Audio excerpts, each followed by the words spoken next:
সবার আগে জানতে হবে যে কোনো কিছু বানানো তুমি কেন শিখবে। আজকে আমি তোমাদের সাথে ইনস্ট্যান্ট ডাল পুরি রেসিপি শেয়ার করতে যাচ্ছি।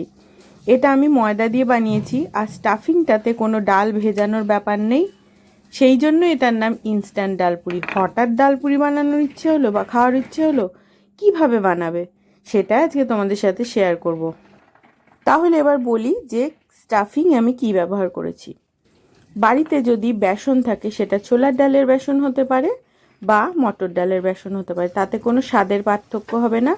একদম লো ফ্লেমে সামান্য একটু ঘি কিংবা মাখন দিয়ে হালকা হাতে নাড়াচাড়া করতে করতে বেসনটাকে ভেজে ফেলো।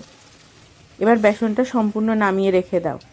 তারপরে কড়াইতে আবার গোটা জিরে, গোটা ধনে, গোটা গরম মশলা, গোলমরিচ আর সামান্য একটু মেথি আর 1 চামচ মতন মৌরি ভালো করে রোস্ট করে সেটাকে গুঁড়ো করে নাও।